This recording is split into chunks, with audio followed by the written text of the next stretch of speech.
Exploring the bizarre. Your e-ticket ride into the world of the paranormal.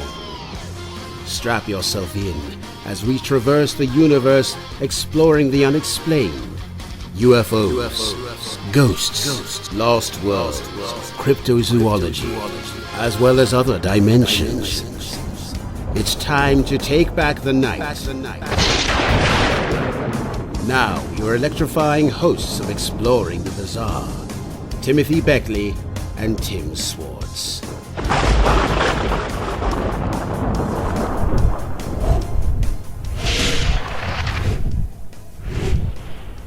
Wow, look at the size of that thing. I've never seen anything in my life like this. Have you, Tim? I can't believe my eyes. Look at the wingspan on him. Tim, I tell you, that's a real cryptid creature from parts unknown.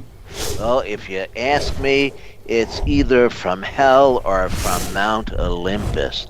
It's the weirdest thing I've ever seen. But you know, we get lots and lots of emails and letters from people all over the country, actually all over the world, have had encounters with these bizarre flying humanoids that come in many shapes, sizes, and forms. And we'll be discussing this very fascinating topic tonight, which ties in with the forthcoming release of a book that Tim and I and Hercules and Jonathan has worked on and has contributed material to. It is Weird Winged Wonders, and that should be out, available on Amazon just momentarily, actually. Our graphics department, headed by Bill Kern, is working on it diligently, along with Sean Castile, and it should be available just momentarily. So, Tim, how you been doing out there in Jasper, Indiana? I've been doing great, Tim, and I tell you, I'm looking forward for this book to come out. I really enjoyed writing my chapter. You wrote on dragons. That's right. Well, dragons and flying snakes and other kinds of kind of like weird reptilians with wings. So yeah, I did a chapter on the Jersey Devil, since I was born and raised in New Jersey, and most people think of the Jersey Devil as having been associated with Mrs. Leeds, who had 13 children, and she cursed the fact that she had so many children and was living in a impoverished lifestyle. And the devil was created, the Jersey Devil was created, and it flew up out the chimney. Of course, that's folk legend and lore and an urban legend, but the sightings of the Jersey Devil continue to this day.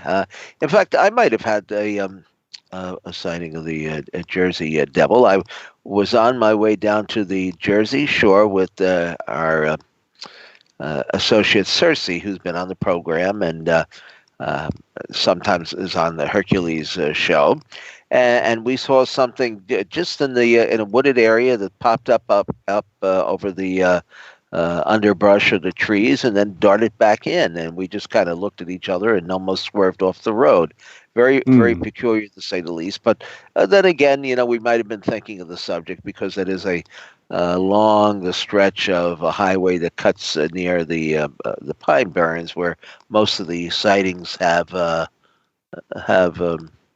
been over the years. So, yeah. But anyway, onward and pardon the expression, upward, and tell us about who our guests are this evening. Oh, yes. Well, as you mentioned, now both of our guests tonight are contributors to our Winged Wonders book, and so we have with us tonight Jonathan Whipcomb. Now, Jonathan was a forensic videographer in 2004, working as an independent day-in-the-life and documentary producer for attorney firms. So at some point, Whitcomb became intrigued with reports coming out of New Guinea about a large winged creature that looked something out of a prehistoric age, and he actually traveled to New Guinea, where he interviewed native eyewitnesses to this creature that they called the Ropen. As Jonathan has continued his investigations, he has discovered that these pterodons or flying lizards or whatever you'd want to call them have been seen all over the world and in the United States, with Hawaii of all places being on the top of the list for sightings of these weird creatures.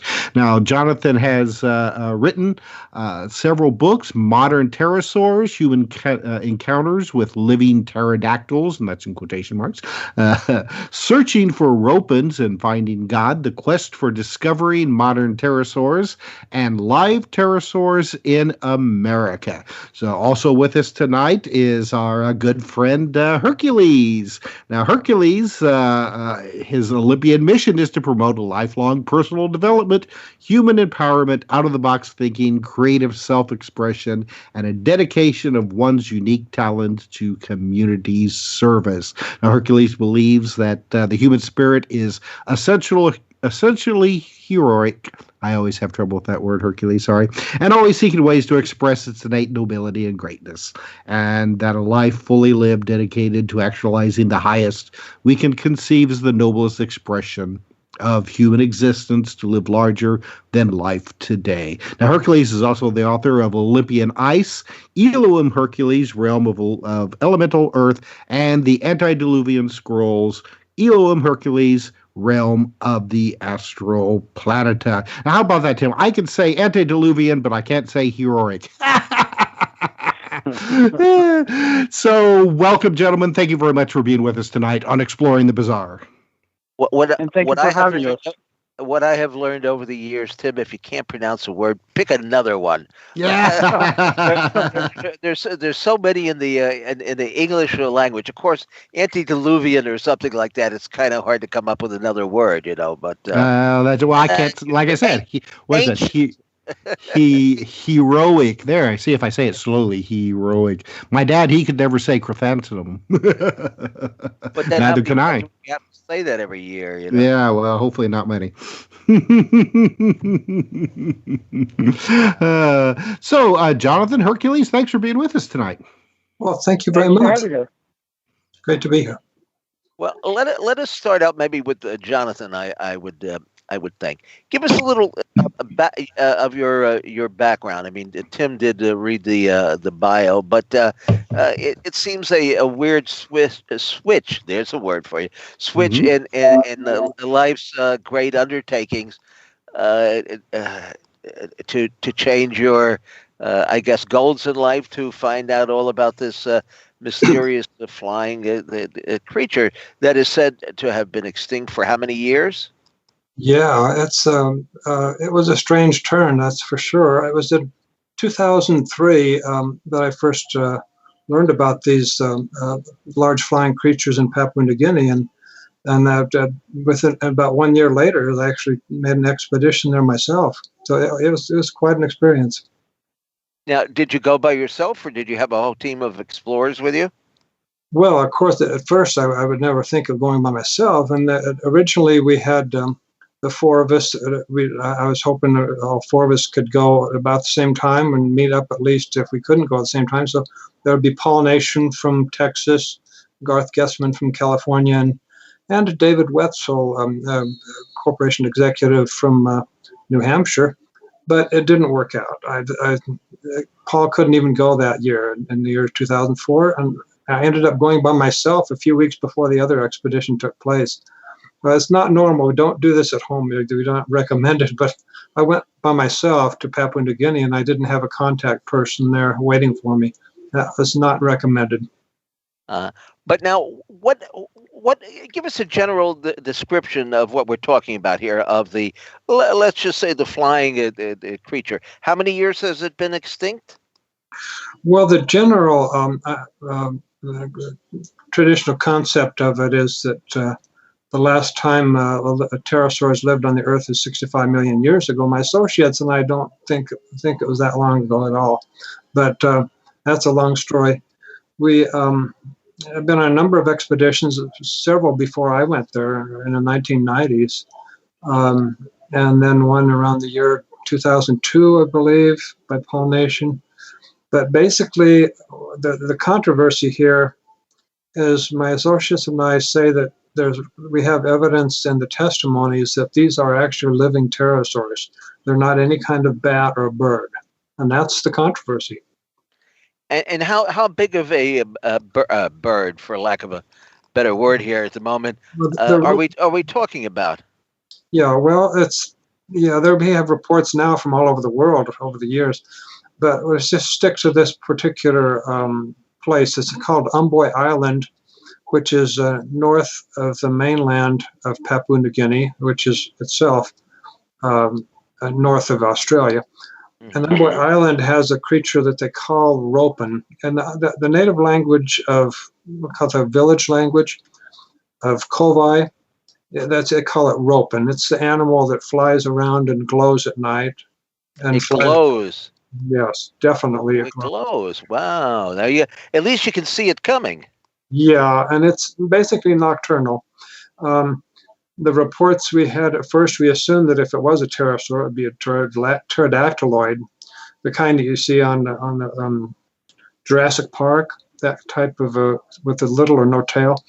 We assumed that because it's so large in the descriptions, they described very large creature.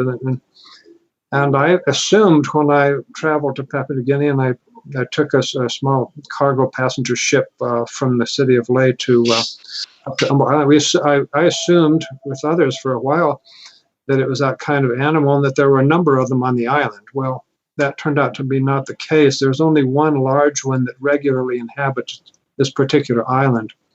But that's a long story. It is large. I mean, I got to interview one eyewitness who described the wingspan as about 7 meters, which is 23 feet. And that is definitely not a bird. It's not a bat. Not an owl. Not an owl. Yeah. Yeah. Owls always get accused of being like flying creatures like Mothman and all that. You pull in areas where nobody's ever noticed an owl before. Oh, it's an owl. Yeah, sure. Right. Okay. Yeah, that's another long story because we have some reports from Australia that it's possible that some owls actually have a lower degree of bioluminescence that they have on rare occasions, but that's a long story. Well, now, are people attacked by this creature that live in this area, or is it kind of benign, or how would you describe its actions? Well, my associates and I believe that the particular species that we call Ropen on Umboy Island actually also exists on the mainland and somewhat also coastal area, but also inland. They have different names. I met an old sailor when I was on that boat at night, and he said that they call it Wawanar, the dragon who owns this land and the sea. Wawanar, and then there's Duas, Kundua, Seklobali, the one who carries around his bed with him. That's a long story, but it's apparently these are all either closely related or the same species, and they some of them on the mainland have a reputation of attacking people. Close to Finch Haven, a village, and also a village close to Leh, were described as attacking and killing a person. Now, when you first went to this island, you said you went by yourself and you didn't have any guide or anything like that. How did you go about trying to locate these eyewitnesses? Because I mean, I imagine you just can't go up to anybody on the street and like say, hey, can you find me somebody who's seen a Ropen? Yeah, well, in the city of Leh, I mean, I took a number of flights. Eventually, the last flight I got was to the airport that's a number of kilometers away from the city of Leh, and I got into the Leh International Hotel there. But basically, I didn't actually go by myself to this particular island of Umboy, but I found an interpreter in the city of Leh. His name is Luke Pena, and I paid him very low wages, and he thought it was a lot, but it didn't seem like much to me. And he agreed to be my interpreter. And then I told him and his brother, how big we thought it was, and he didn't think that I was overpaying him at that time. But he agreed to go with me, and he was very great value. So when we got there to Umboy, they were actually expecting us in a particular village close to Gumlagon, because Paul Nation had already sent a letter months earlier that I was coming. Mm-hmm. And I had detailed instructions, so I had all these very different kind of gifts to give to the village leaders and different people. Very detailed instructions, and I followed almost all of them, and not one. One I did not follow, and I got in trouble. I can tell you about that sometime. But basically, the people were expecting us, and we knew where to go and who to interview and what to, basically what people we need to get to.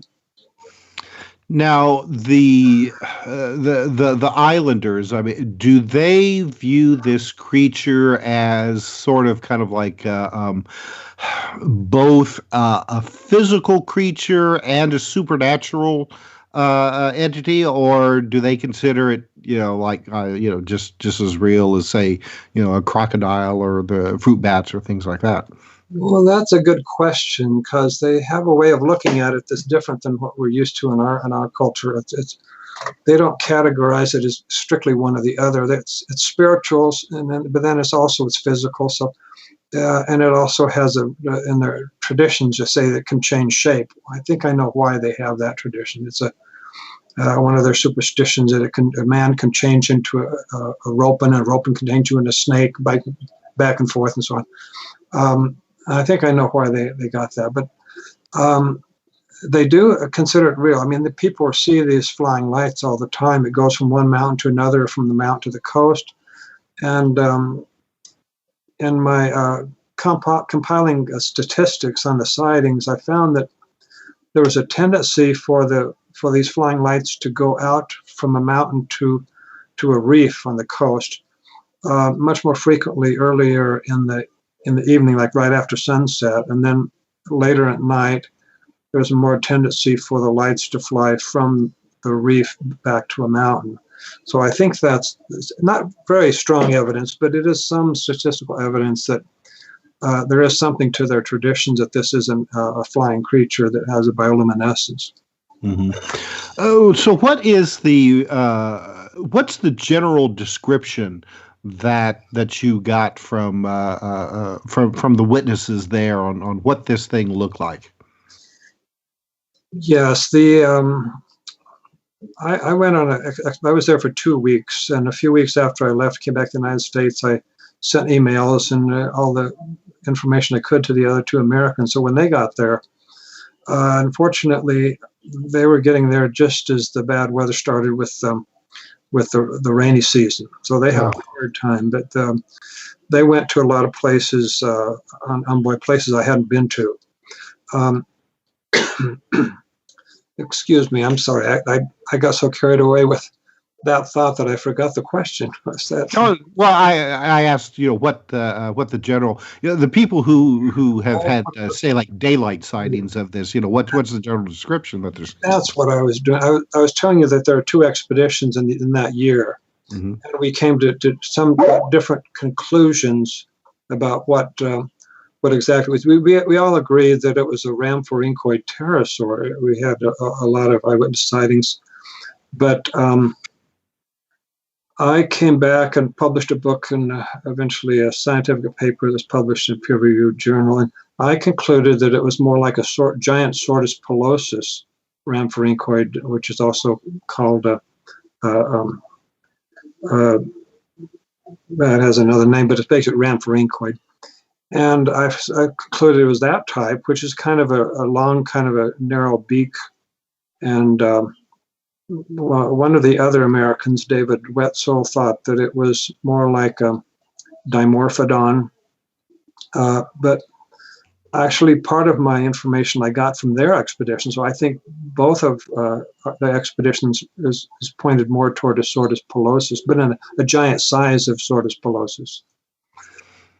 So now now when people think of these flying reptiles, I mean, they think of the typical pterodactyl, that's got the beak and then the long pointed head, the big wings with with no feathers, but it's membranes, and no tail.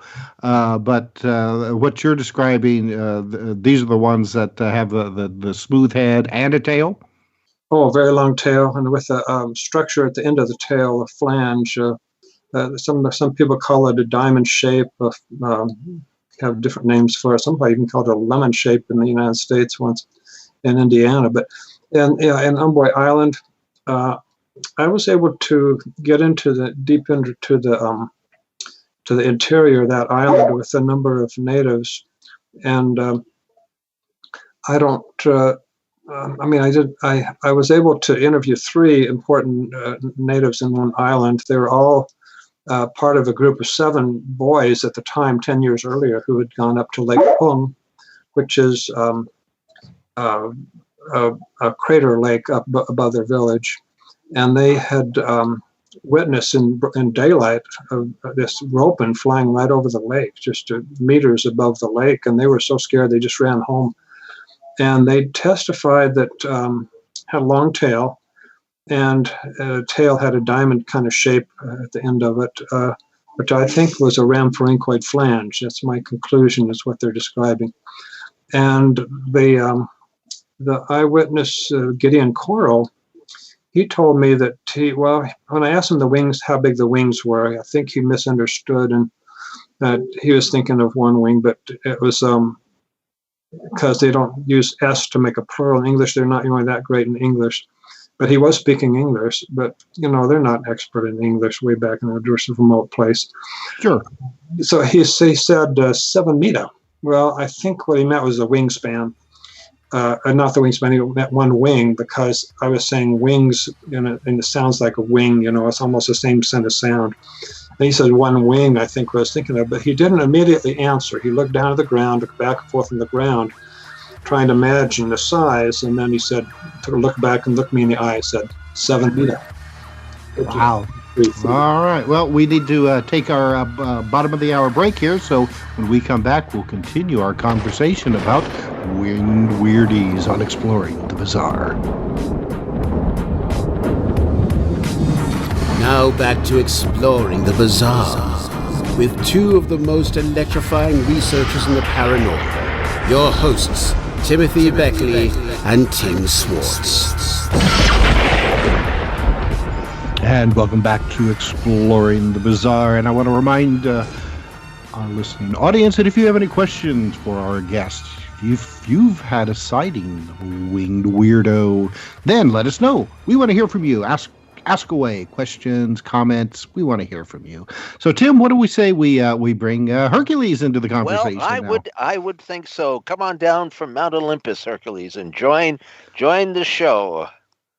I am very honored to be here with the heroic Timothy's and their show. And I love your new intro, by the way. It is awesome. Oh, thank you. We do our best. We try to just give it a theatrical approach, and then we get serious all of a sudden. It twists some people's minds, but what the heck? We are exploring the bizarre, and there are a lot of bizarre things in the world, right, Tim? Oh yeah, definitely, and and you're listening to us talk right now. I just want to say though that our intro was put together by our producer and station owner Tina Marie, who always does such a fantastic job and has so much patience with us when we just do all kinds of weird wait to the last minute, and then of course. Of course, our associate Peter will make a little video out of it and put it on our YouTube channel, Mr. UFO's Secret Files. So you can all look forward to that. You got to listen to these to get everything here. You've got to listen to these programs at least twice, if not. Of course. If not more than that. But Hercules, tell us something about.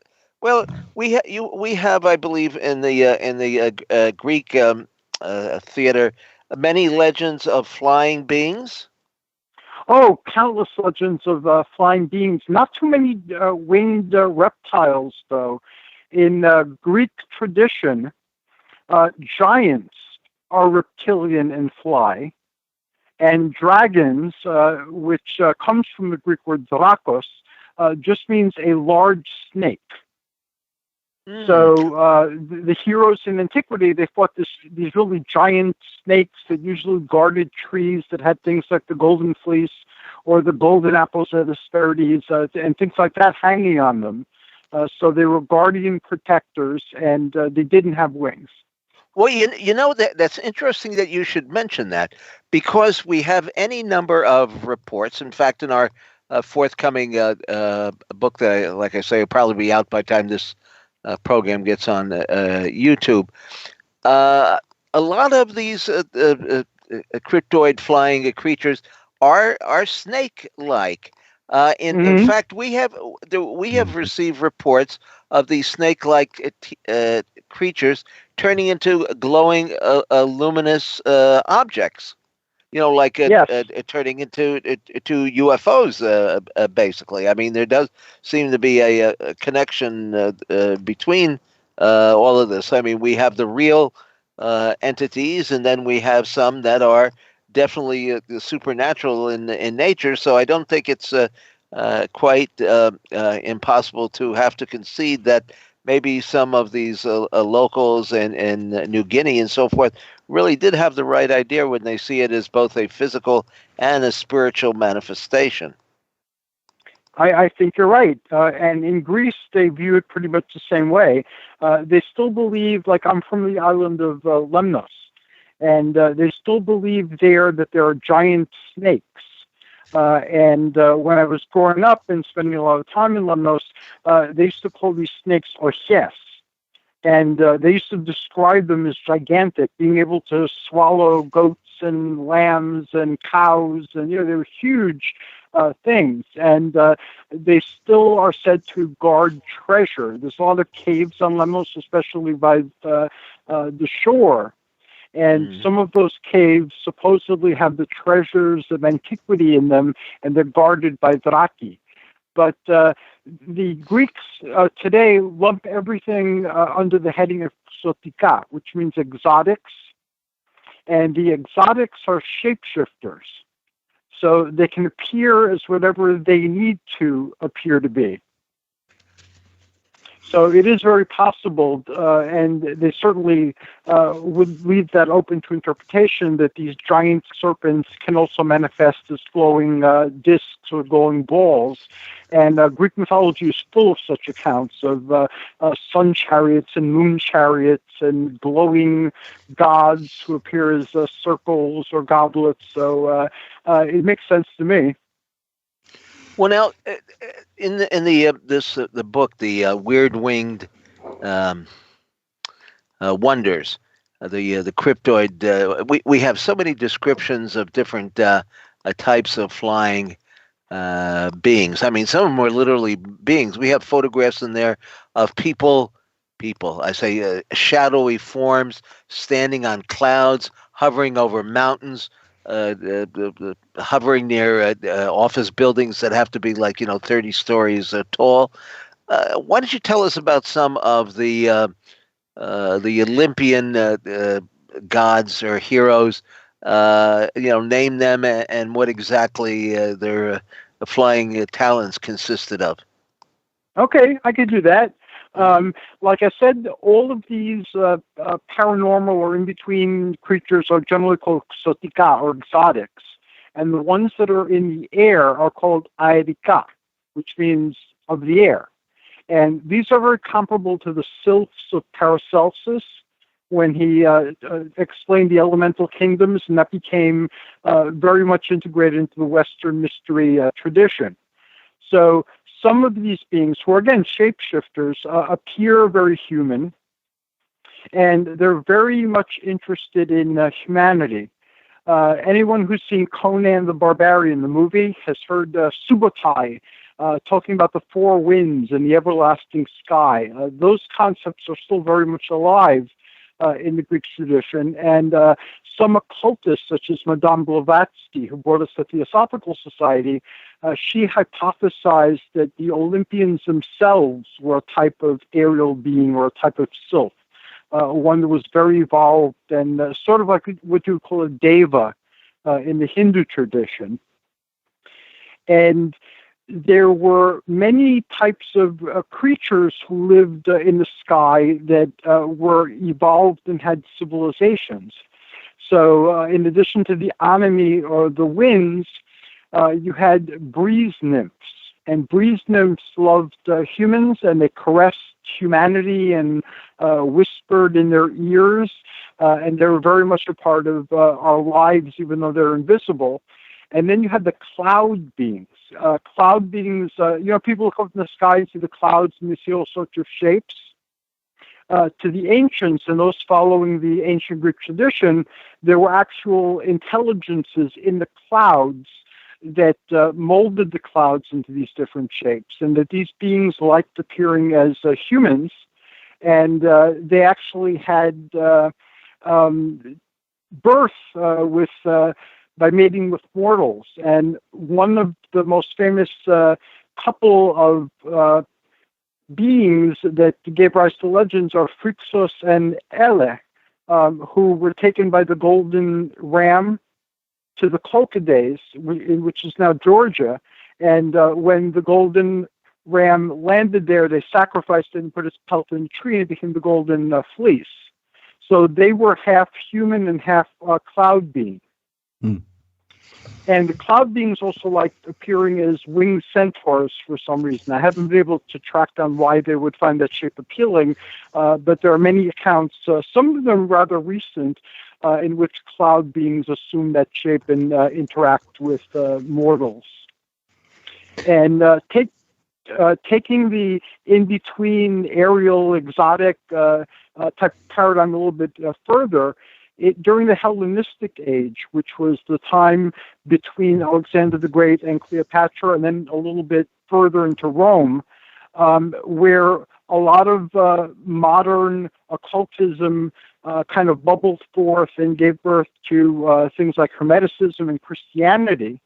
There was a lot of discussion about these beings called the daemonists. And I know that sounds like the word demon, but it doesn't mean that. It means an in-between creature. So an angel can be a daemon. Your higher self can be a daemon. And these beings were also very aerial, and they could just switch shapes. And whether they were good or bad depended on their individual actions rather than a particular state. And these daemonists are often depicted with wings. And if these wings are bat-like, then they assume that the daemon was a cacodemon or a bad daemon. And if they had kind of like bird wings, they were good. And that's where we get our image of the angel, because angel means messenger. So if somebody is taking a message from one building to another in Manhattan, they're an angel by definition. And in the Bible, that's called Malach. And so it's just basically a job description. But because of the daemons that were good, were depicted as creatures with wings, it eventually became what we understand angels to be today. Yeah, I don't think in the Bible they were ever described as having wings. No, they were people. They looked like people, and often people didn't realize until later that they were talking to something that might have looked human and behaved human, but wasn't quite human. And I'm sorry, Hercules. No. Finish your thought there. A lot of what we think about now came into focus at that time, because Alexander, even though his conquest was bloody and caused much grief, also created a period of stability and peace when people from different places could interact with each other and exchange ideas. And that hadn't happened in the world since when the Phoenicians were power. So a lot of stuff that the Phoenicians spread initially went underground, and then it came back out during the age of Alexander, and people got to compare notes, and they saw that their hidden traditions were very similar to each other. So they hypothesized that there was an ancient wisdom or a mystery religion that was below the surface of the exoteric or the cultural or tribal religions. And a lot of the information that they shared gave us a wealth of information, including on these winged beings.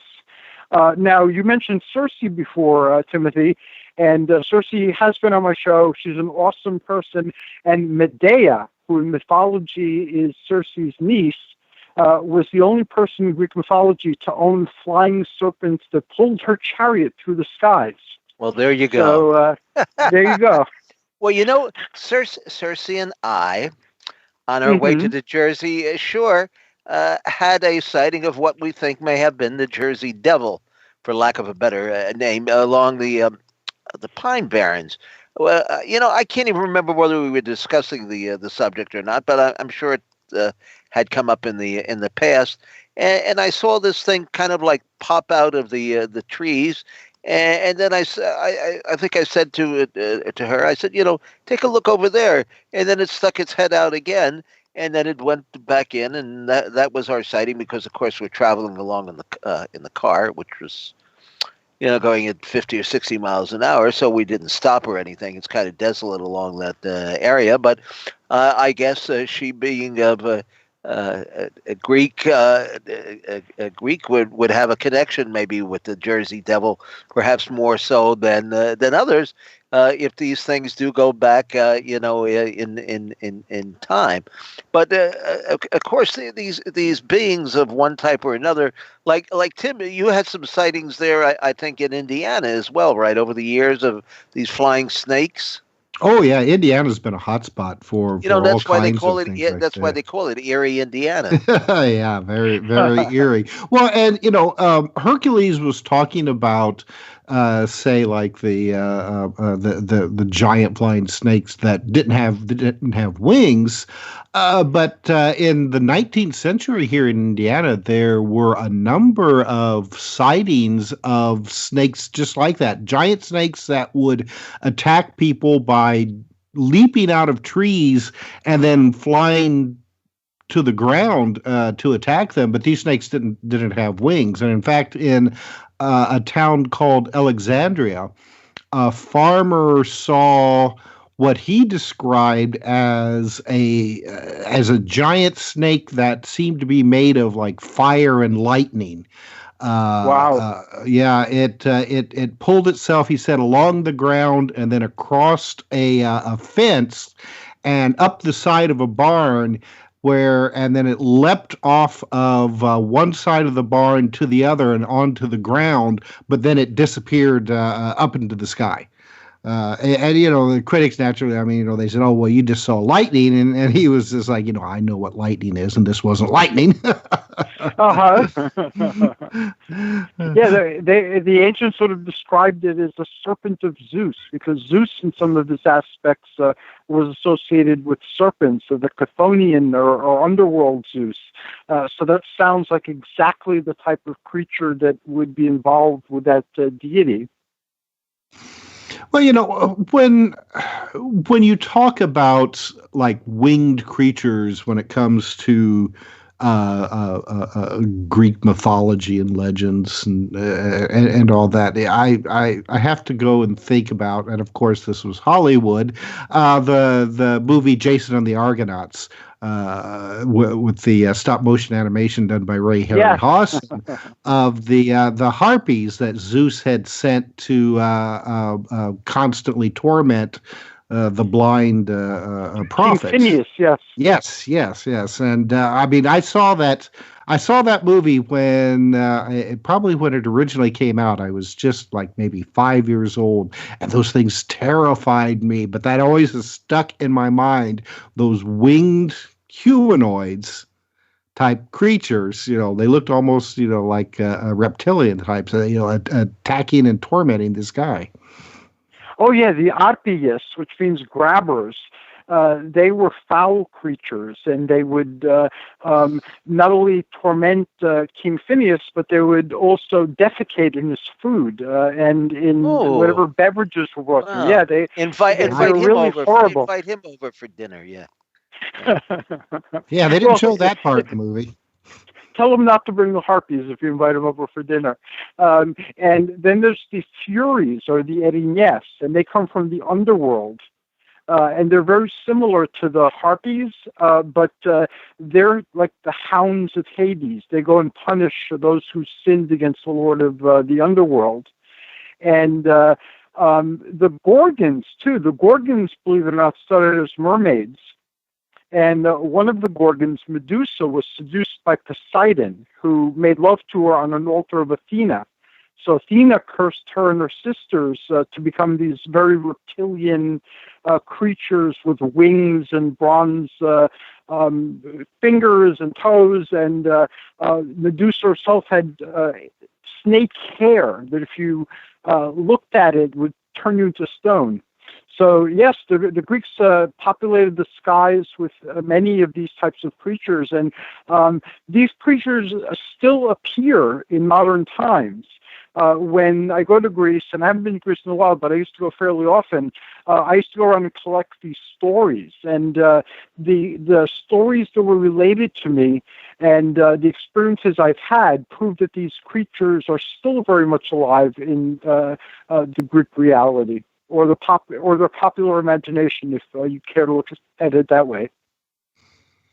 Well, now that's what fascinates me, though, is that people are still having these kinds of experiences, but as we well know, they're loath to talk about it, except they keep it within their family or their village or things like that.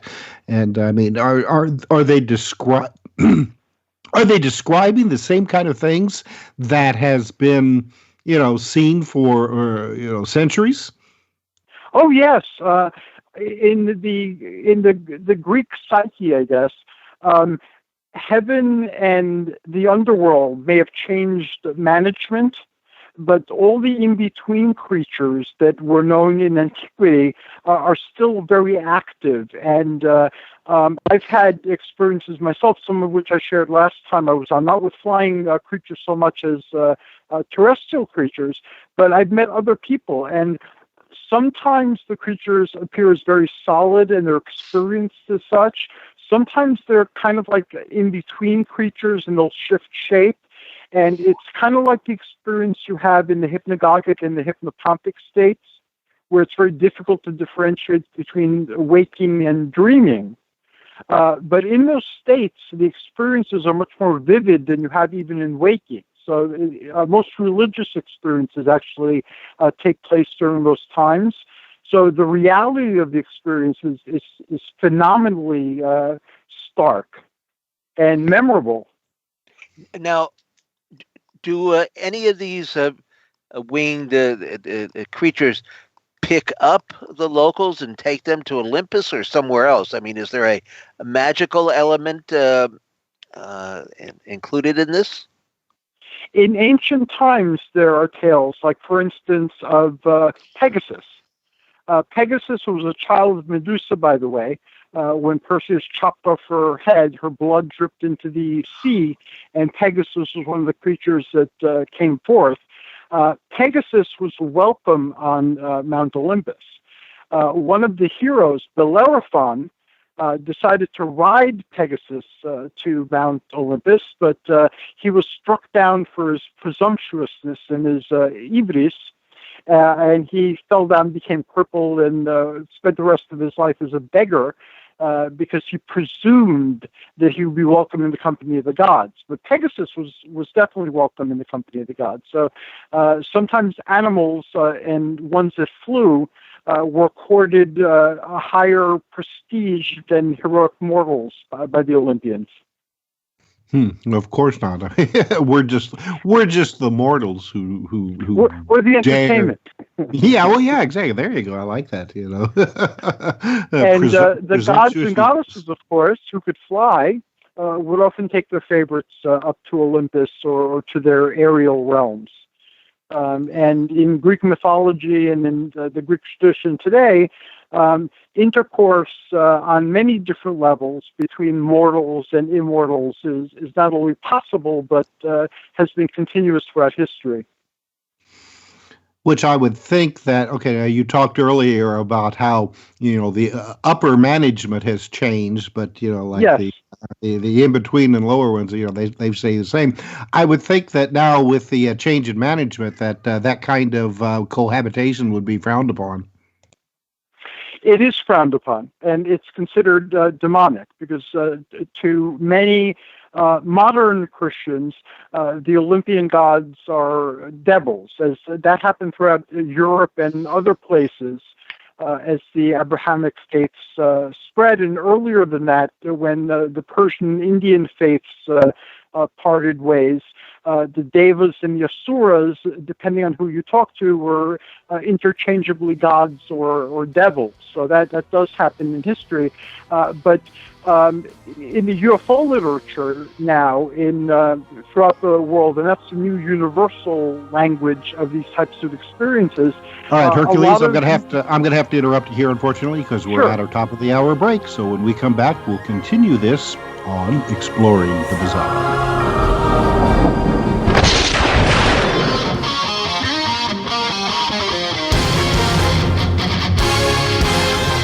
Exploring the Bizarre.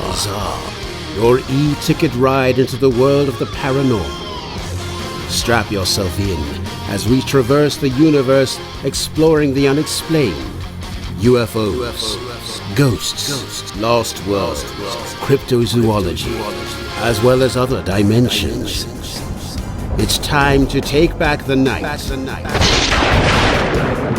Now, your electrifying hosts of Exploring the Bizarre, Timothy Beckley and Tim Swartz. Back again with Exploring the Bizarre. Thank you, everyone, for listening to us. Tim Beckley and myself, we really appreciate it. We appreciate that you come back and are with us every Thursday night here on the KCOR Digital Radio Network. So, Jonathan, let's bring you back into the conversation. Now, earlier we were talking about the Ropen of New Guinea, but there has been really, hundreds, if not more, sightings of flying reptile type creatures here in the United States. I know I saw a press release that you put out not too long ago that listed Hawaii as having a very high sighting count. Yes, that particular report dealt with in relation to the human population. There's two ways to look at the number of sightings of apparent pterosaurs. One is just the raw data, which is just a number of sightings. That I'm mainly almost the only person that keeps statistics on this, but that's a raw data. How many? And that's California takes number one easily. But then when you get to the comparison to the human population, like for example, how many sightings per 6 million inhabitants, that kind of ratio, then Hawaii jumps out way ahead. It's because it just doesn't have the population that's nearly close to California.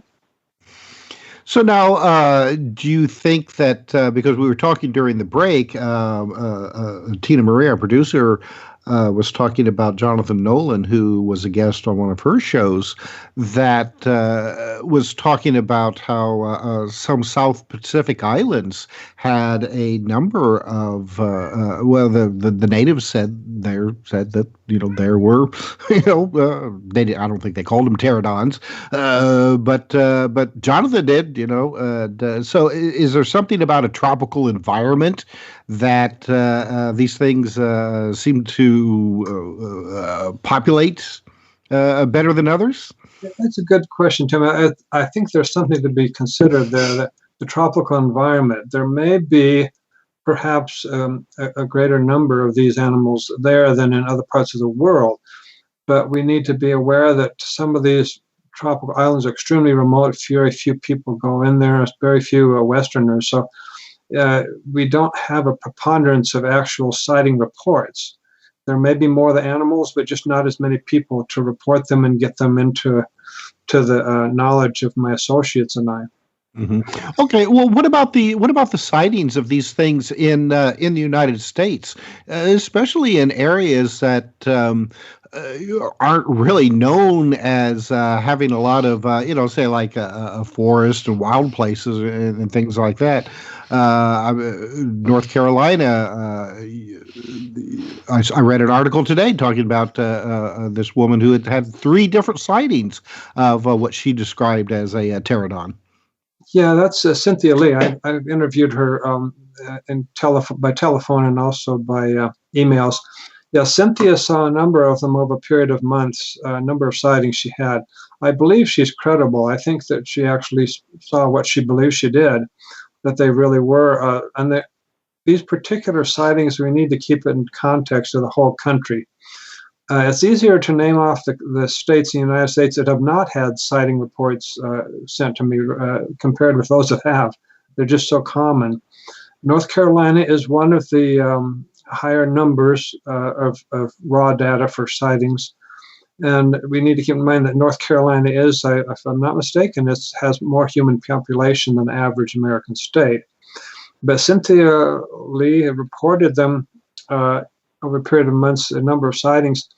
And we need to understand that this is not that uncommon. When somebody sees what they believe is a living pterosaur, the common reaction, and I shouldn't say most common, but it's one of the things that happens is that the eyewitness will, for the rest of their life, be looking at the skies, watching.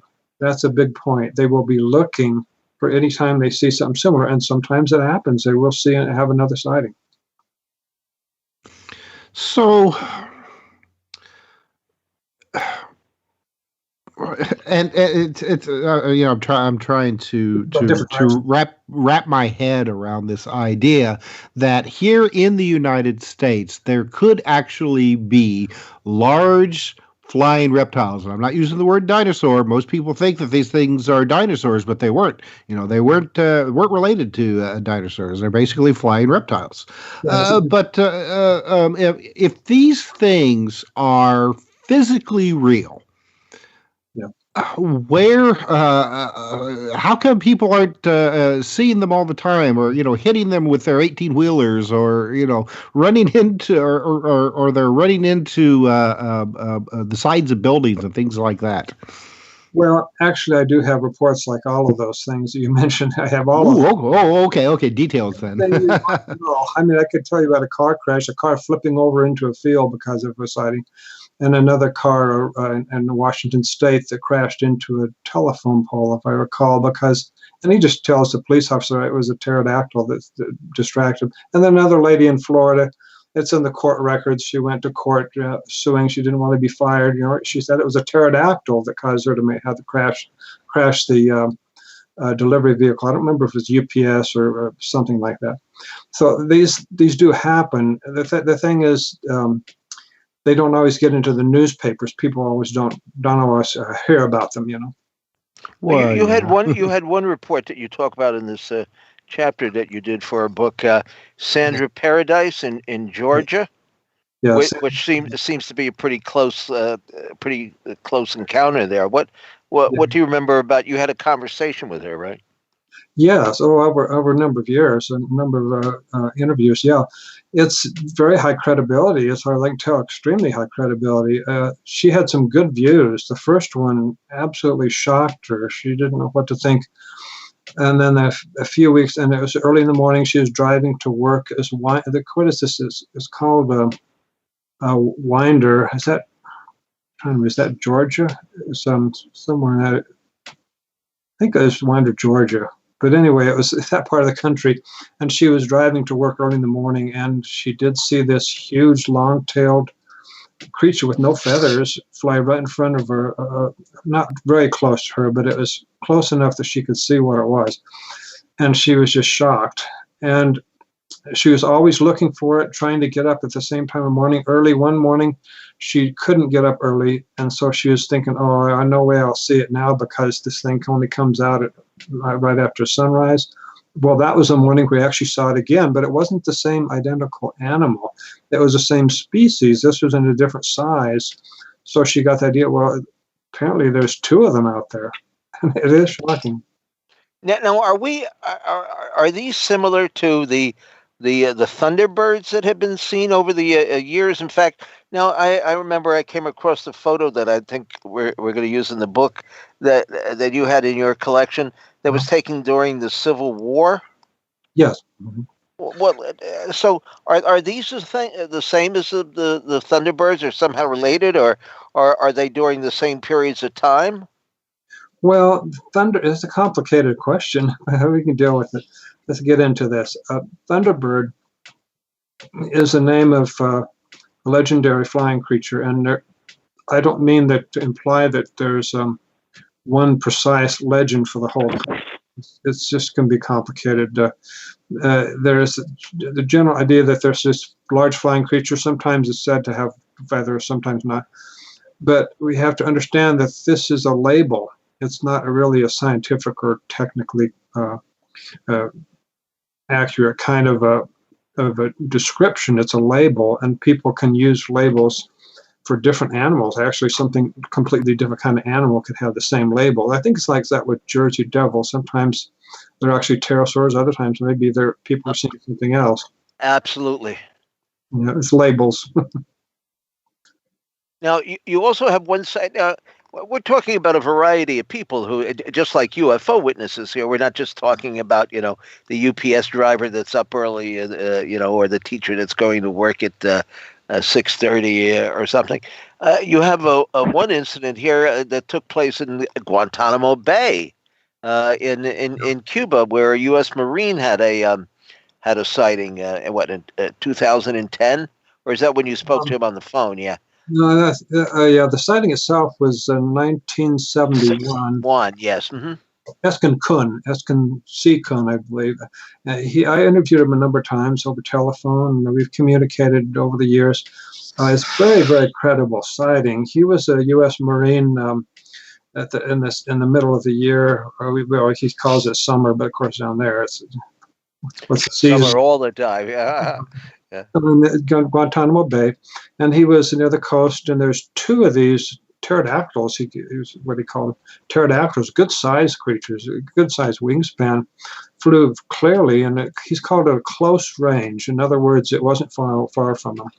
It flew away, and he concentrated to remember exactly what they looked like, because he's a talented artist. He's one of these artists, who can see. I think there's a drawing that's going to be in the book that you sent that he must have done.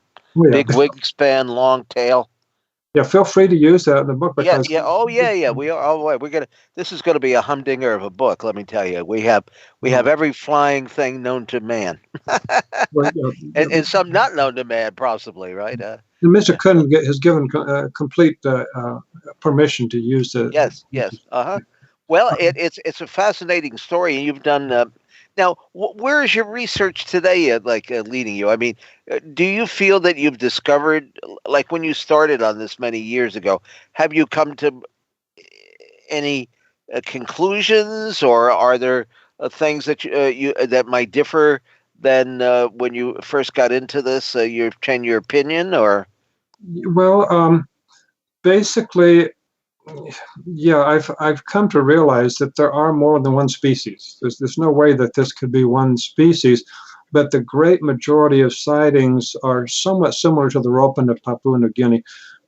In other words, different people from different cultures, different religions, different backgrounds, different languages, different cultural backgrounds around the world will describe usually something similar with a long tail. It's a flange at the end of the tail that I think is a rhamphorhynchoid flange. My associates and I have, basically are agreed on this. This is a very common type of sighting. So if I get something from Canada, British Columbia, or Ontario, or whatever it is, or up in the further north, it's not called provinces up there, but the territories up in there. Occasionally get one even up far north in Canada. But basically the usual report, whether it's from Mexico, United States, from Spain, Netherlands, Africa, will be of a featherless, lizard-like or reptilian sort of flying creature, no feathers, long tail. And sometimes it has a head crest, sometimes It doesn't. Sometimes the person can't say, but this is very, very common. I can give you a statistic on this. Yeah. It's a very significant statistic. It's at the beginning of 2000. Oh, what's the year? 2013. I made a compilation of data. 41% of the eyewitnesses say that the creature had a long tail, but only 2% said that it did not have a long tail. That's about a 20-to-1 ratio. It's statistically significant. It's very common for these things, and that's weird in a sense because scientists have assumed that that was the kind of pterosaur that became extinct before the ones that we were used to from Jurassic Park movies, you know. Now, would you say, okay, Jurassic Park was released in what year, Jonathan? Well, there's, you mean the first movie? It's, yeah. Oh, let me see. When was that? It's been quite a while now. That was yeah. in the late 1990s, was it? Or is it early 21st century? Now, did you find that there were an increase in reports? You know, because we've seen that with the UFO films over the years. The Close Encounters would come out and people would have, well, we can't say really whether people were having more UFO sightings or whether people were just more willing to realize that other people had, similar encounters, and therefore they didn't feel as shy about reporting it to some so-called authority. Yeah, this is a good line of questioning here. First, we need to distinguish between the frequency of newspaper accounts and media. What I get are eyewitnesses directly contact me, and I communicate with them directly, even though sometimes they don't always have a back and forth communication. I do receive the eyewitness reports from the eyewitness. Now that's a different thing.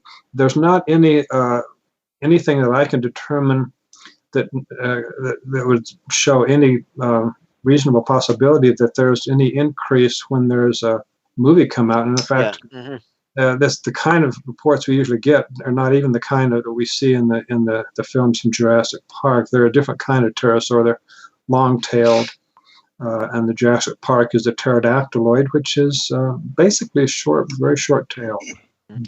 Now, do we have in the UFO field, we have what we call window areas or flap areas where these things may materialize over a period of time, anywhere from a couple of weeks to 6 months or a year, and then maybe disappear and come back again.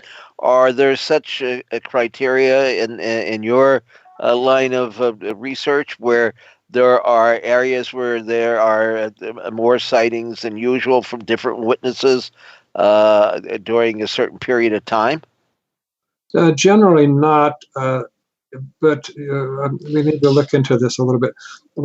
As far as I can tell, there's no particular place at a particular time where sightings are generally more common. Now, there are exceptions. I should mention there are some exceptions.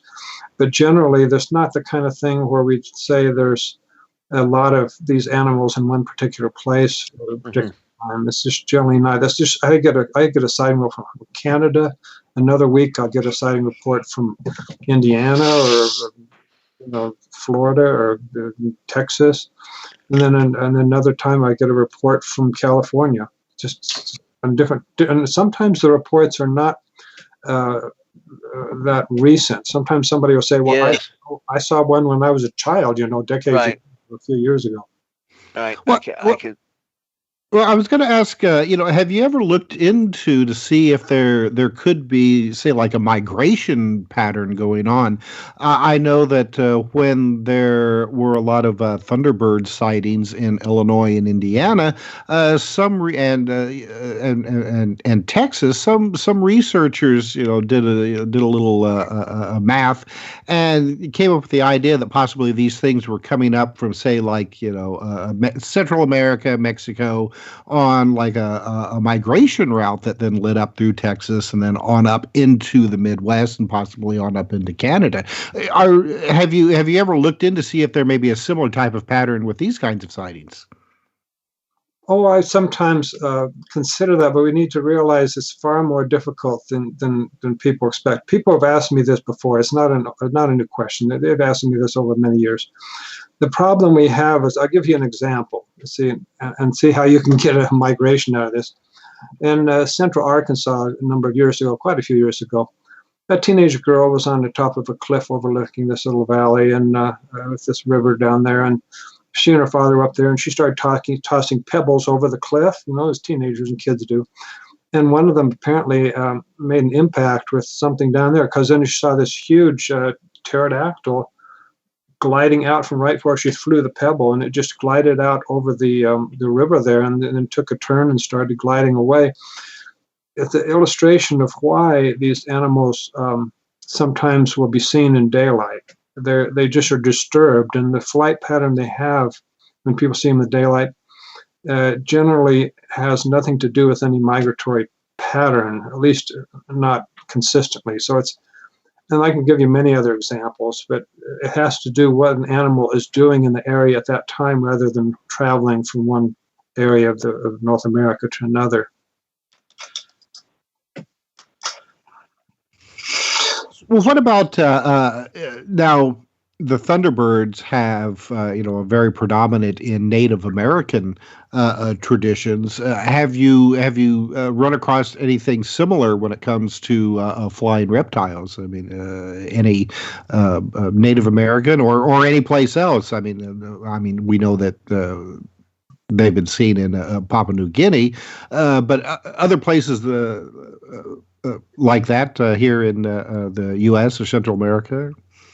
Yeah, I mean, I've run into things like that, but it's not my specialty to delve into the legends and the stories that go back. I try to get things as recent as possible, things that happen with eyewitnesses that are still living, so on.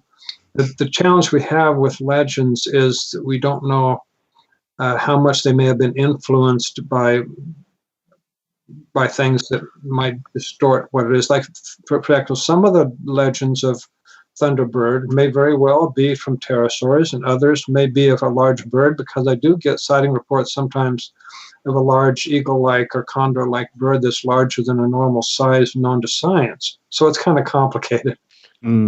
Well, Tim, didn't you in your chapter in the book Weird Winged Wonders, you have an art that's on the wall in what is it? The Missouri, along the Missouri River. The Mississippi River, yeah, Mississippi River. the Piasta, which it's not from me. That's from another chapter, but I didn't put that in. But it's very interesting about the Piasa bird, because it's there is some indication, from what I understand, it could have been originally from a large pterosaur. We have certain legends and certain stories that go back for so many generations, hundreds of years, that have certain similarities. The Piasa bird, another report from Venezuela, I believe it was, from generations ago. The natives, I tell you that one if you like it. The natives had a similar legend where there's this huge flying creature this bat-like, and it carries off people, kills them, and eats them. And then one time it was seen after eating a person, seen defecating in the river, and they named the river after. They never drink from the water of that river to this day. And they named the river, and it means Erebato, feces of the bat. So they don't drink from that river even to the day, because of what happened with that defecation there. Oh yeah, I wouldn't. Well, who knows? You might be every day and not even know it, right? No, don't hear that. Well, we only have. Because you live in Indiana, that's why. Yeah. We only have about a minute and a half. We have to go to our break here. But any sightings here in the United States of these things glowing in the dark, like the Ropens? Yes, and some of the sightings are in California, even the Los Angeles County area, even Los Angeles itself. This is not just out in remote areas and remote wilderness or forest areas. Some of these animals can come right into Raleigh, North Carolina. It's just we need to keep our eyes open and watch them. And some of them are definitely, as far as we can tell, they are bioluminescent. Yeah. That's interesting, and they can tell that this is a creature glowing in the dark and not some kind of aircraft. Yeah, right there. There's when they can see the wings and see the flapping of the wings at the same time. It's not an airplane. Do the wings make a sound? Sometimes we get forced sound, flapping the wings sometimes. All right, let's go to our break here, and we'll be right back for more Exploring the Bizarre, so please stay tuned. Now back to Exploring the Bizarre, with two of the most electrifying researchers in the paranormal, your hosts, Timothy Beckley and Tim Swartz. And here we are, Tim, at the last segment of the program, and I mean, it's just been such a fantastic show. Just all kinds of interesting things that we've learned, and so I better shut up and let our guest have the floor again. But I do want to acknowledge we got a question from Jamie, and Jamie wanted to know. Have the guys looked into the Thunderbirds that have appeared in the Bridgeport Triangle area in Massachusetts? And neither Hercules or Jonathan are familiar with those cases. However, you may want to tune in next week, Jamie, because we're going to have Stan Gordon and Paul Eno on, and I know that Paul has done some work looking into the Bridgeport Triangle area. So come back next week and re-ask your question, and hopefully we can get an answer for you. So let's continue this Hercules.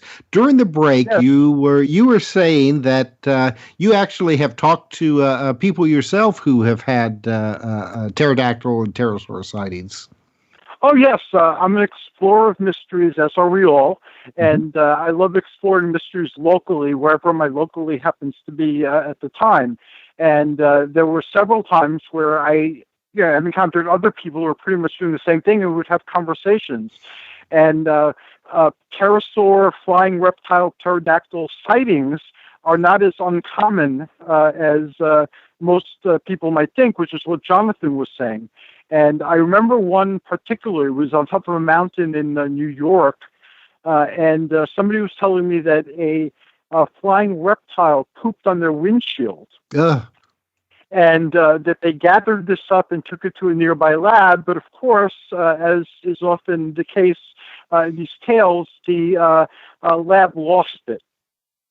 And that I remembered very vividly because no one else had reported anything similar to that. But I agree with Jonathan. The winged reptiles is much more common. I've heard more stories of winged reptiles than I have of mermaid sightings or even UFO sightings in some areas. I would think, though, that the feces from a flying reptile, that would be a lot. Yes, he said it was a lot. Not like a little, like little pigeon poop, and he was really distraught by this because he thought he had proof positive that something like this existed, and he was really devastated and flung many colorful, vituperative words at the lab while he was telling me his tale.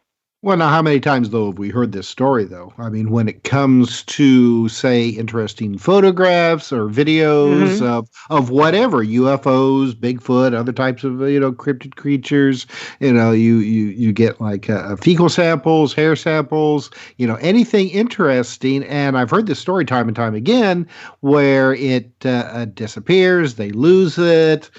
Something unexpected happens, and you're just basically left with shoulders being shrugged, and people saying, "Yeah, sure." Well, yeah, exactly. I'm actually in the process of launching a new investigation, and it's in the greater New York metropolitan area, and I'm exploring it through the direction of neo-theosophical legendary.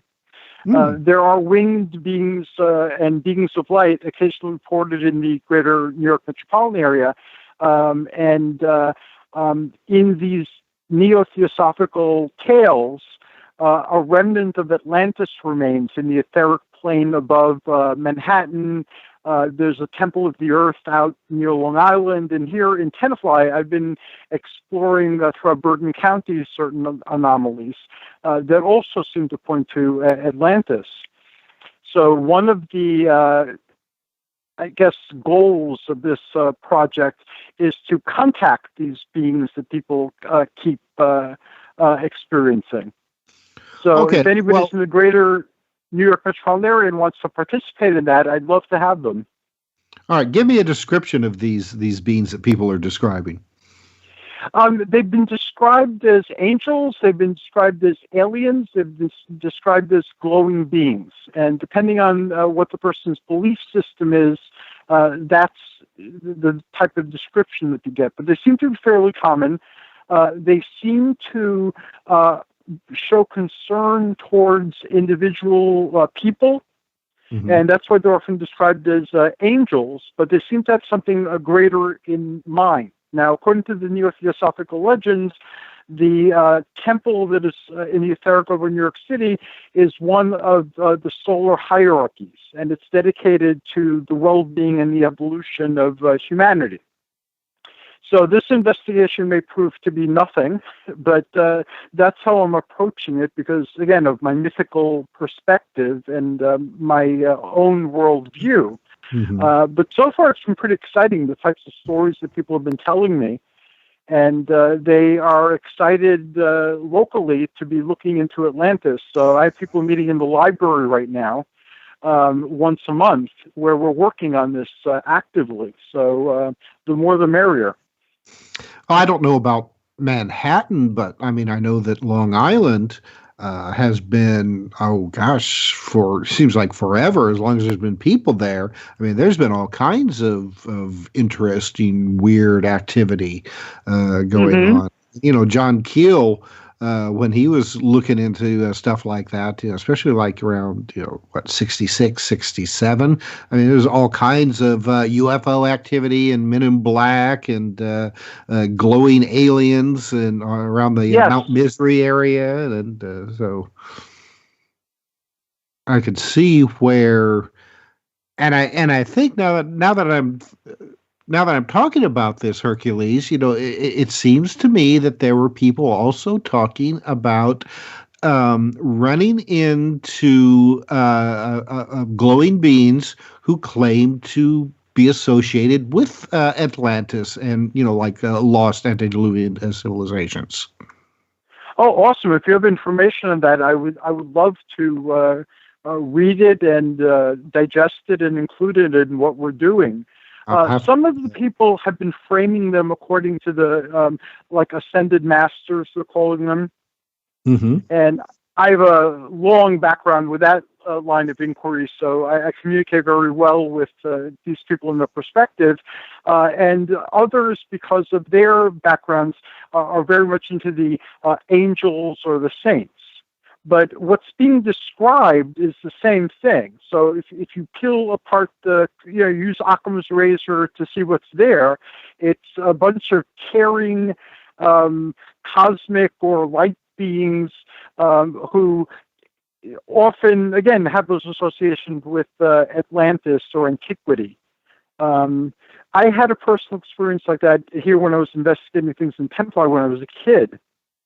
And I didn't know what they were, but there was. I was working on a book at the time. The book never came to pass, but my publisher, Prentice Hall, sent me there because he'd sent other people there. And there was a stone in this wooded area that would disorient you whenever you went near it. And that's what other people had reported when they had gone there. So as part of the disorientation, I entered like a hypnagogic state. And I saw these people dressed very strangely, and they were bearing some scrolls or something. And that stayed with me because I could never put it into focus. But now when I started investigating this, all of a sudden that experience shed some light on my current inquiries. So I've found other people with very similar types of experiences. So I don't know what this will bring forth or where it will go, but it's an exciting adventure to be on. And I thank you for sharing that information.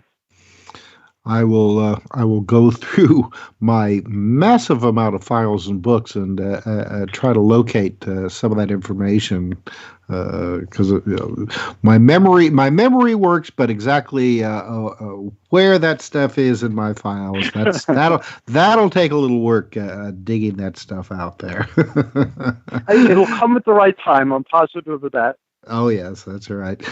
Jonathan, I wanted to ask you now. When Hercules was talking about this guy, who had the pterodactyl dump on his car, have you read across reports of people getting some kind of samples similar to that, skin or skin samples or whatever, some kind of physical evidence? Yes, I almost had something like that myself, but it turned out to be possum poop, unfortunately. But it was a good try. It was worth the effort. It was in Lakewood, California. Mm-hmm. And the sighting was right. The sighting itself of this dragon pterodactyls, the lady called it, was just right over her head. The animal perched on a phone line, and it flew off, and it was right next to a storm channel, which is very significant in the Los Angeles area, Southern California, of where these sightings take place, often close to or over a storm channel or the Los Angeles River. But this particular one, there was some feces on the ground that was not exactly underneath where the animal perched, but it's close enough that I decided to take it in and have it analyzed by a veterinarian. And it turned out probably it was possum poop. And somebody had seen not a possum, it was a raccoon, actually. It was a raccoon, I think. And somebody had seen a raccoon in the area, if I recall.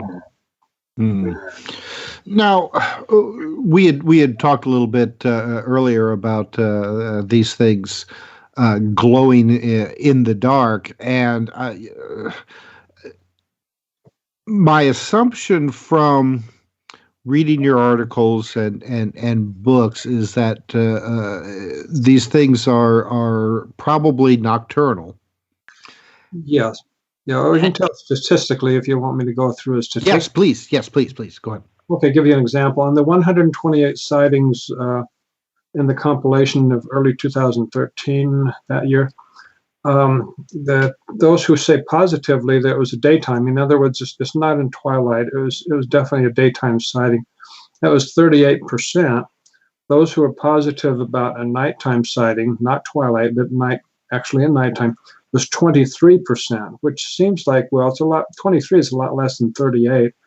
But if you notice, that 23% is human observers, and people don't see well in the dark. We really don't.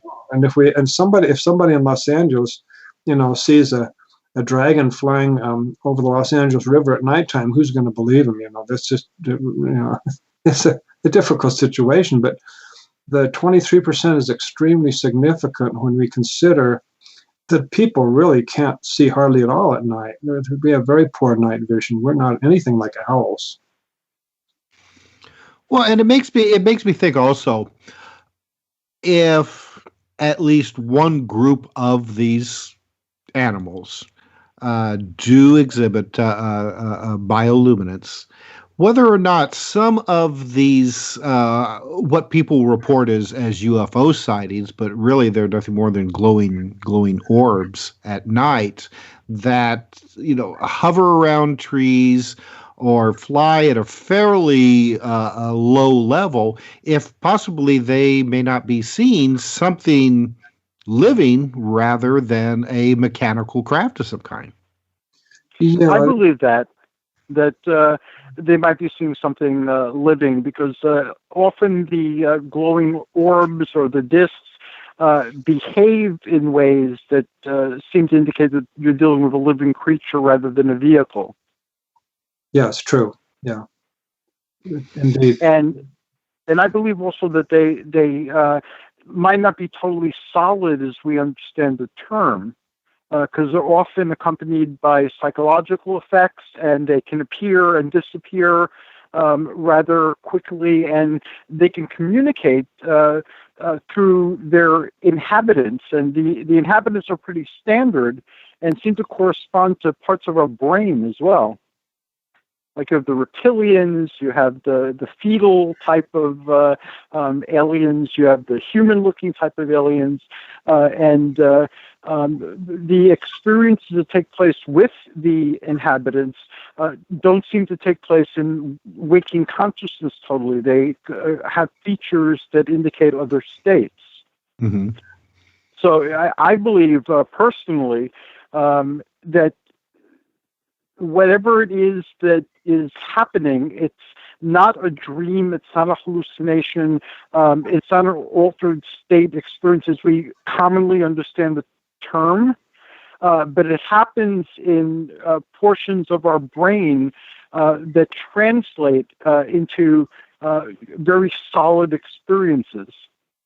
And the only time I play with my brain all the time, I've done so since I was a kid. The only time I've encountered things that vivid is in the hypnagogic and the hypnopompic, which seem more real than the reality, or what we call reality in waking consciousness.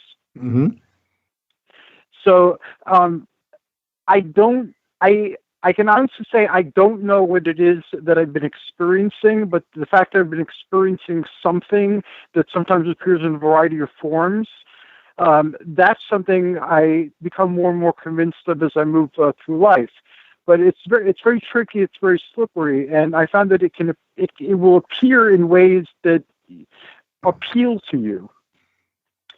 So to Jonathan, it might be pterodactyls, and that pterodactyl communicates something, and because they shift reality from our physical beta brainwave perceptions to other brainwave patterns, they sometimes show these non-solid type of characteristics or these paranormal characteristics, but they always make us question the reality we find ourselves in, the cultural programming we find ourselves in, and to me, they seem to call to break through that conditioning and maybe see reality in a grander way. Mm-hmm. Yeah, this is outside of what I usually study. What I get involved with is just the sighting reports that look like they're little animals. Like, for example, when you have two or more eyewitnesses, which is about half the cases, is about you have two or more eyewitnesses, and they describe the same thing. It's not likely from some type of thing in the brain. It's something that's probably they both saw the same kind of animal because they describe it the same way and they saw it at the same time in the same place. So what I specialize is the sightings that indicate or kind of point to the object being a real living animal. And that is a very important perspective, and I never rule anything out. But what I was thinking of when you were saying that was Fatima, the miracle of Fatima. Yes. Lots of people were there, and some people experienced something while others who were standing right next to them did not. And many of the people who were experiencing things, even though they weren't physically connected with each other or communicating with each other, experienced the same thing. So again, I don't have any answers, but the fact that something like that could happen, and that you would have hundreds, if not thousands, of people agreeing that they saw the same thing, where other people standing right next to them, also in great numbers, saw nothing. What I start thinking of is maybe our explanations are inadequate, and maybe our understanding of reality is inadequate. So I don't doubt that pterodactyls have physical existence. I've spoken to many people, and they came across as not trying to sensationalize what they had experienced, but to share something real. And their conviction and all the legends that you pointed out. I'm just throwing it out there that maybe these are invitations to break through our patterns and find a reality where they can exist, rather than trying to understand them in terms of what we currently consider real. Well, I know that some cases where people have talked to me about sightings along these veins, when it either flying unusual flying creatures or cryptid creatures such as Bigfoot, a lot of times they will say to me that before the sighting occurred, they had an unusual feeling. And I hear that so many times.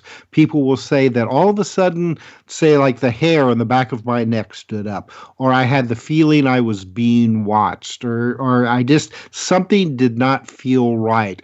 And they'll turn around or look up, and whatever it is will then fly by or walk by or whatever. So, what about you, Jonathan? I mean, have people reported something like that to you with the cases that you've studied? Well, it's definitely not common. I mean, I've heard of that kind of situation, but it seems to be, from my limited experience, more common with the Bigfoot sightings. With the sightings of apparent pterosaurs, it's very rare for someone to mention anything that, like, in that nature of a premonition or a feeling like something's around. It's usually just a shock that something flies overhead and they realize it's not a bird. But I understand that there are some types of encounters with other things where there is something spiritual involved, where some people have some kind of extra sense about the situation. It just doesn't happen much with pterosaur sightings. Do you get a lot of times, Jonathan? I would think that most people would be reluctant to really report or talk about a sighting like that. I mean, it's really anymore. It's one thing, to report a UFO sighting, but to see something like that, I think most people would I would just soon forget about it. Yes, in fact, that's extremely common. I would say there's at least 1,000 people who don't report anything to me or my associates, 1,000 times more than the reports we get. I mean, if I get a report from one report from a state, I haven't yet gotten one from Colorado, but just as an example, let's say if next week somebody from Colorado sends me a sighting report, I can feel pretty certain that, and of all the people that have ever visited Colorado in the last few decades, there's over 1,000 of sightings. In other words, if you have 2 sighting reports in one state, there's over 2,000 sightings there. It's just that people don't want to think about it. Generally, Americans and other Westerners, they want to forget about it and say, oh no, it can't be what I thought it was. And I got this from people who report to me that they've heard somebody else that had a similar sighting. Excuse me. And so they tell me, this is very common now, I get a lot of these, they know somebody else that's had a sighting. And now you have Hercules that has a number of people he knows that has this kind of sighting. But that indicates that there's a lot of people that just don't report it. All right, well, gentlemen, we only have about 3 minutes left in the program, so I want to give you both the chance to let our audience know where they can find out more about you, your books, websites, things like that. So, Jonathan, go right ahead. Yeah, pterosaur is difficult to spell. Flying dinosaur with my last name, Whitcomb, Whitcomb. You'll get me on Google. I have over 1,000 web pages and blog posts on these incredible flying creatures, but generally pterosaur is hard to spell. Pterodactyl is also the PT, the silent P. But just look up flying dinosaur or pterodactyl if you can spell it, and my name Whitcomb. And your books, can they be found on Amazon, places like that? Amazon and other major booksellers, yeah, and you can get it from my name, yeah. All right, fantastic. And any upcoming appearances that you want to let everyone know about? Oh, I'm just gathering some more statistics. We'll have some more sightings, and so I'm going to be getting some more statistics out. All right, great. And Hercules, what about you? The best way to reach me is actually on Facebook, and it's the easiest. I post something there every day. Hercules Invictus, INVICTUS. Right now, I'm very focused on the Atlantean adventure and the winged or glowing beings over New York, and how it ties in with the other local investigations. And again, people are welcome to join. They can contact me on Facebook or on my website, which is HerculesInvictus.net. All right, gentlemen. Well, we have to go. So thanks, everyone, for listening, and good night from Exploring the Bizarre.